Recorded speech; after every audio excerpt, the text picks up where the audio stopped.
It was day 2 of the Elite underscore Comics 11 Expo, and I went back to buy some more comic books, but I made a rookie mistake.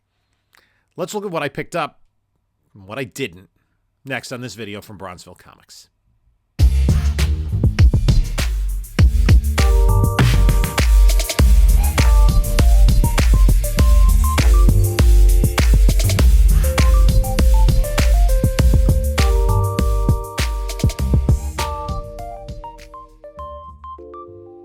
Hey there, panelologists. This is Jim from Bronzeville Comics coming to you with another video. Before we get started, please like, comment, subscribe. Check out the description of the video for links to my Instagram, my whatnot, my eBay store, and my email. So I went back to the second day of the Elite Comic Sales Expo, and I was doing a little more digging for back issues, but pretty much every book I got was a Silver Age comic, and it's all for the PC. So let's look at what I did pick up, and I did make one tiny mistake, but I had my CLZ app out with my checklist on it, and I went through and I picked up an Adventure Comics 278. This is a little bit lower grade. It's clean, but it does have a cover cleanly detached, but I thought it presented well enough for the price. So I'm trying to complete Adventure 247 forward, 247 being the first appearance of the Legion of Superheroes. I have every issue from 300 forward. So I was trying to fill in some back issues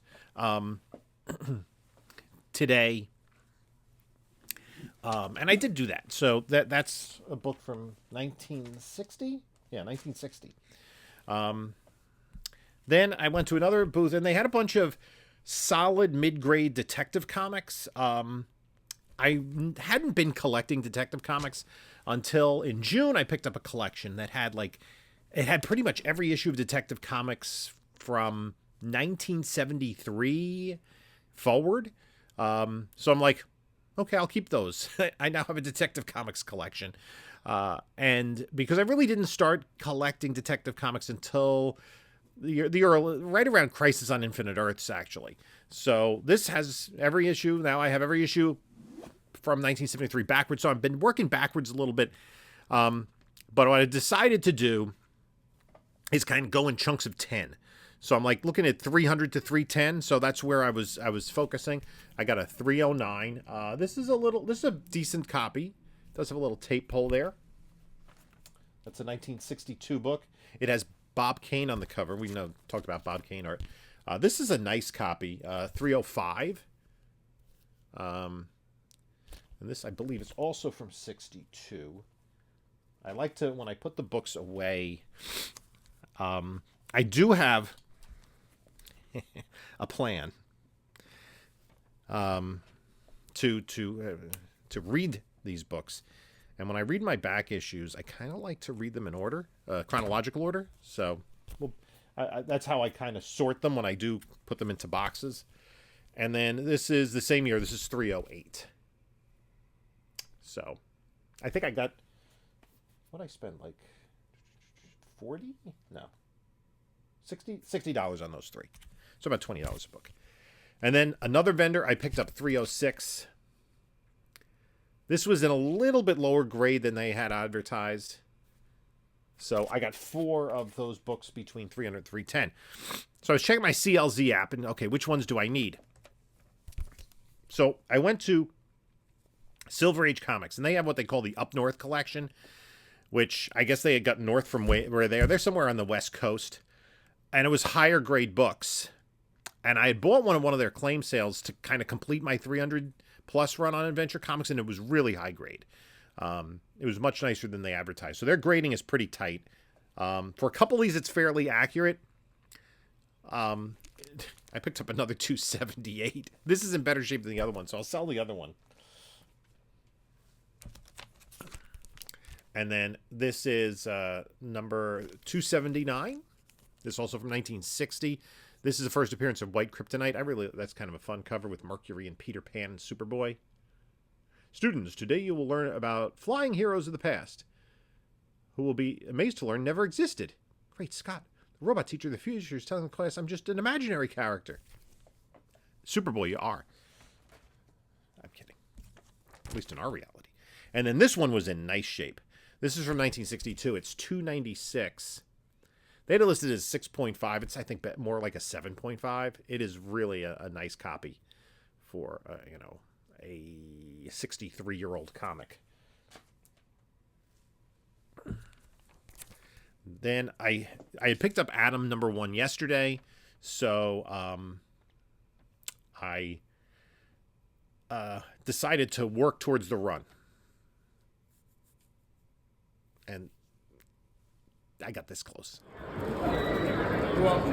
Okay.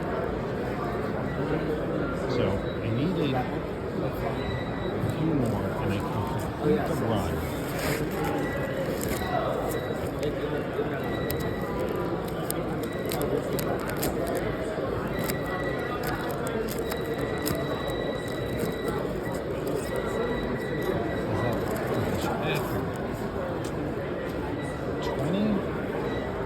Let's complete the run.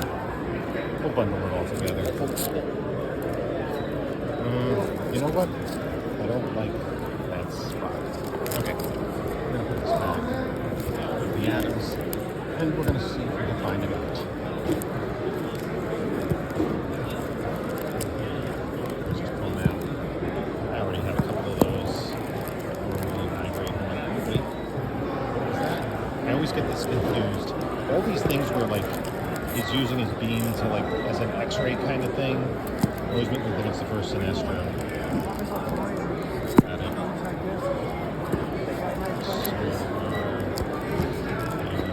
Starting there.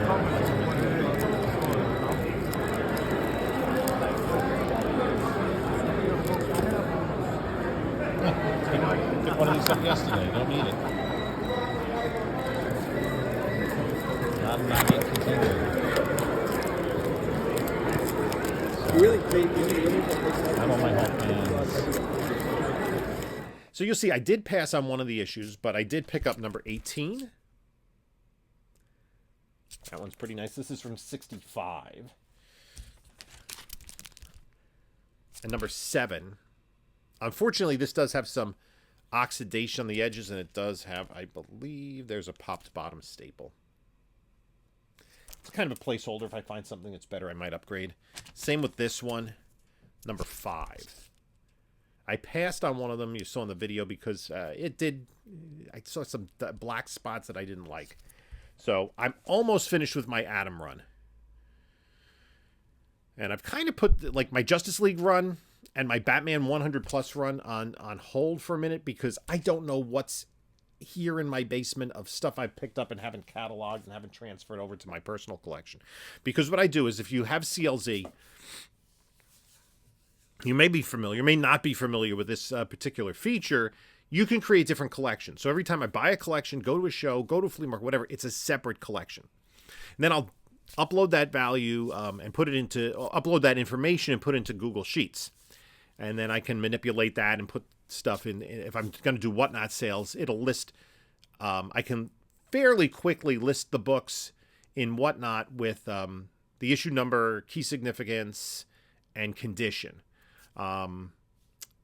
So otherwise I just kind of, you can move books from one, you can have multiple collections in your CLZ app. So I have my personal collection. And then, for instance, I'll put this in, you know, under this date of the Elite, right? That's this collection. And then once I upload the information into a Google Sheet, I'll take all of the books, which essentially is going to be all of them except one, and put that into my personal collection. And then so I have the information in the CLC app under my personal collection, which also has condition. So if I see something that's a possible upgrade, or certainly if I buy a collection and I see an upgrade to a book, I can then replace it. The problem is I don't even know where everything is in my personal collection.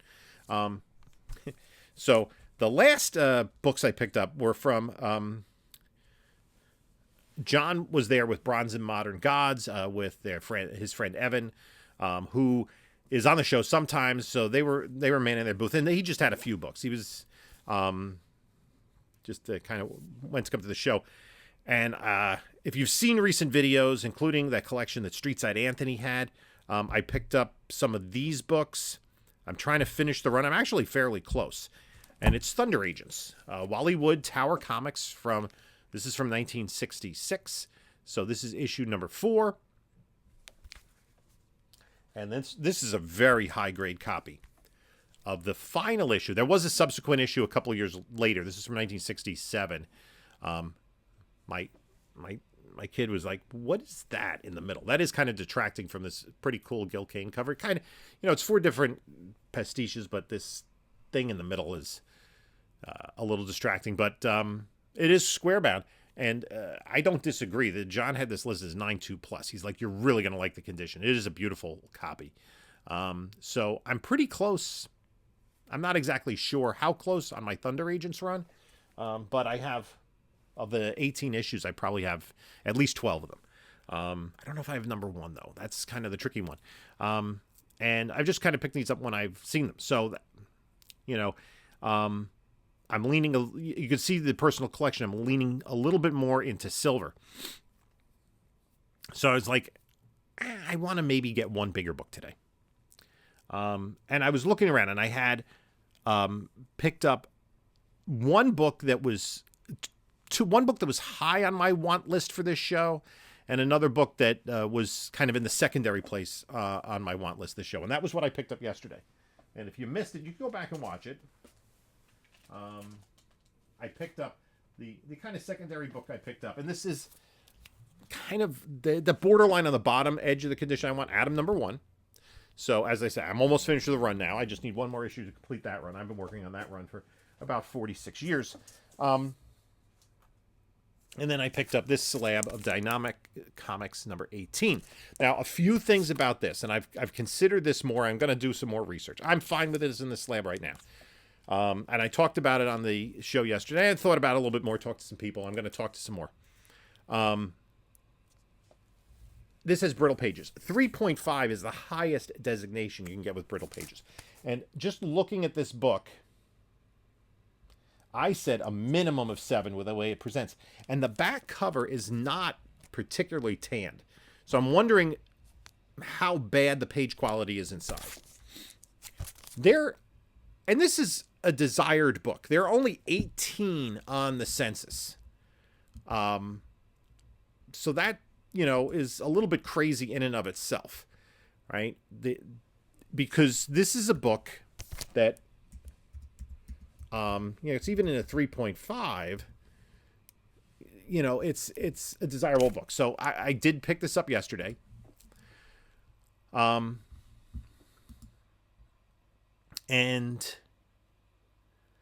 yeah, they're 18 on the census. There was a sale of a 7.0. And this is kind of an outlier sale, but a 7.0 in May of 2022 sold for $13,200. Now, a year ago, a 5.0 sold for $910. And in October last year, a 5.5 sold for $1,200. So, I mean, I think $13,000 is a little bit loony. Previous sale in 2020 was $1,100. So I don't think it's not a $13,000 book, right? But my question is, what is a 7 worth, right? And I'm kind of 2 minds of this. It's interesting. There are 18 copies on the census. They're all blue labels. There's nothing restored, nothing conserved.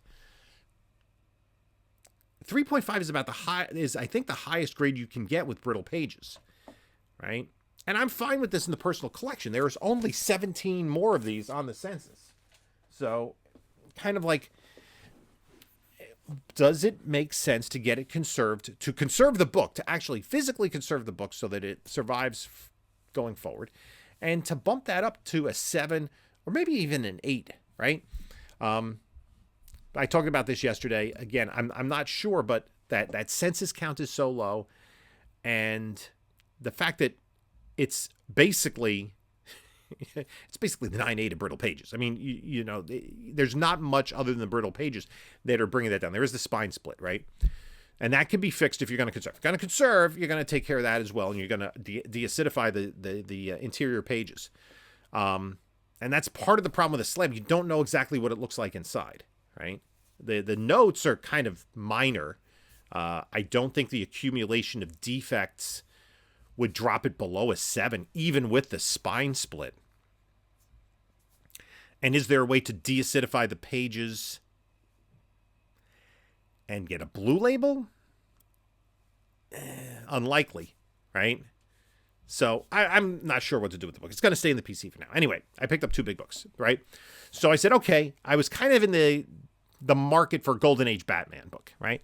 So I went to one booth and they had one. I was looking at prices. Price was right. The condition looked fine, but then I didn't even take it out of the bag. I would have.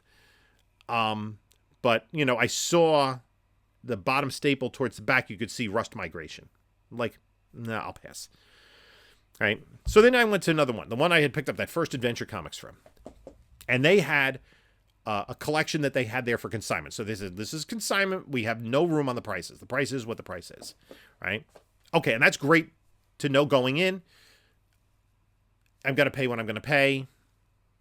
And, you know, you make your decisions accordingly. And it was interesting. And I was talking to the vendor, and it was interesting because the collection included Action Comics, Batman, Detective Comics, Adventure Comics, Superboy, World's Finest, and no Superman. Which he noted it was weird that there was not a single Superman. Maybe he decided to keep the Superman. Maybe there was a box elsewhere that didn't get processed. Whatever it was. And I said, is this an original owner collection? He says, no, I don't think he picked them up off the newsstand because the condition varied. Usually if it's an original owner collection, you'll see a progression, right, of condition. Little kid, poorer. Like I was looking at the issues of Batman in the Promise collection, and, you know, like 1940, they're like in the 4 or 5 range, and then they improve subtly, and then they get to the point where, you know, most of the issues in the mid to late 40s into, you know, early 50s are like in the 8 or 9 range. That's not unusual. But he said, no, it was different. I said, it had Detective, and it had some detectives in the 100s. I go, did it have the first Martian Manhunter? He said, no. I said, yeah, then it probably wasn't an original owner collection, because if it was, a kid who would have picked up all the books around that era off the newsstand would have gotten that issue, right? You know, it would have had all the big keys as well. So it looked like he had put together the collection. So I don't think it had the first Legion or first Brainiac. He said it did have 2 copies of the first Supergirl. Okay, so anyway, I'm looking at the books. I'm looking at the Batman. And at that point, the Wi-Fi service was really slow. It could have been that their booth was kind of across from where Vincent D'Onofrio was signing. So the line was snaking. So there were a lot of people in that area, obviously, on their cell phones as they were waiting to meet Kingpin. And so I was in there, and I'm trying to get fair market values of these books, and I'm looking at them and looking condition because they let me come in, and, you know, and the thing is, always ask, don't assume. Like I went to another vendor yesterday. I asked, and I saw other people were asking. I said, can I take a look? Because I'm just looking on the wall, and then ask if I can touch the stuff, right? And then if you're really interested in something, ask them to take it out of the bag. So I went back today, and I'm like, can I? He goes, yeah, sure. I said, yeah, I know I did yesterday, but I always make sure I ask, because like, I've been a vendor sometimes, and if somebody just kind of like comes into your area, it's like, hello, you know. But if they're like, yeah, asking, you're like, yeah, sure, yeah, come on, take a closer look, right? It's just common courtesy. So anyway, I'm looking, and there's one book I start to focus on, and it's Batman 48, and the price was $425. So I'm looking at it in the bag, and then I say, okay. I look at the fair market value. I said, I think that's a good price. And it's Batman 48 is the one with the schematic of the Batcave on the cover. It's like a blue cover with the chalkboard. Now notice, I'm not showing you the book because I don't have it. Because I was an idiot. So what I did was I had a hoodie on. So I take out my roll, and I said, okay, I start to put the money in, because I have to go. Like I had a roll of money, like con money, and then I had to go into my regular billfold and get, so I'm putting the money to make sure that, okay, if I look at it, then I can, so I put the book back. And as I'm getting the money out of my pocket, somebody says, can I take a look at the Batman 48? Yeah. So he takes a look at it, and, oh, this is a great book, and he buys the book. Idiot. Don't put the book back. You know, what I should have done was said to the vendor, said, listen, can I take a look at this, open? Then he has it know that I'm interested in it. I mean, I guess I didn't really want to be like, I was looking at this first, but it's one of those things. I'm sitting there going, please let it go. Please let it go. Please let it go. You don't really want that. That's too much money. And amateur mistake that I made. And then I said to myself, you know what will happen? I'll find that book anyway in better condition for a better price. So I kind of have to resolve myself to that. If I'm going to get that book, I'm not going to overpay for it, and I'm not going to undercondition it. So that was the tale of the show. It was a really well-run show. Their security was like intense. Like, there was a long line, the wands and everything, which I guess the big cons you go to. And I think this was a different beast. I said this yesterday. It's not a local con because not all local people. They're people from throughout the United States. There was a Canadian vendor there. A lot of bigger books you're going to see on the whole more, I would say, a much higher proportion of $1,000+ books and like $10,000+ books than you would see at a local show. Big advantage over something like New York or San Diego, Baltimore Terrificon, those big shows, is that it was almost entirely comics. There's no cosplay. There were, I think, people there that were there more to see D'Onofrio than to look at the comics. And I think the vendors tended to do a little bit better yesterday than on Sunday, because people came to, like me, to buy comic books and to buy books that you don't ordinarily see in person. So anyway, that is my tale of Elite_Comics 11 Expo. I hope they do this again next year or even later this year. It was a good show. And I got some stuff that I wanted. Again, there was another guy that was, I was digging through back issue bins, and he goes, this isn't like the Route 110 show. And I said, yeah, you got to be looking for bigger books here, like Golden Age stuff, Keys, that sort of thing. It's harder to find your, cheaper $5, $10, $20 silver and bronze run fillers. He goes, yeah, that's what I'm looking for. So that's what it was, right? And I even had dipped into Erod's Whatnot in the afternoon, and he had been at Clifton. He goes, yeah, you weren't at Clifton. I go, I was at Elite. He goes, how was the show? I go, it was good for PC books, right? And again, all these books, except the stupid double that I picked up, stupid me, are PC books that I picked up yesterday and today. I picked up, 7 books yesterday and not many more today. 1, I picked up 12 books, right? I'm going to resell one of them because I did a double. Do I have the double? I put the double aside. Yeah. So I picked up 20 total books, which is a very small haul for me, as you'll know. But they were the most recent book that I picked up was 1968. So anyway, that's it. I'm going to stop now. If you want to take a look at a couple of my other videos, they're right here. And this is Jim saying until next.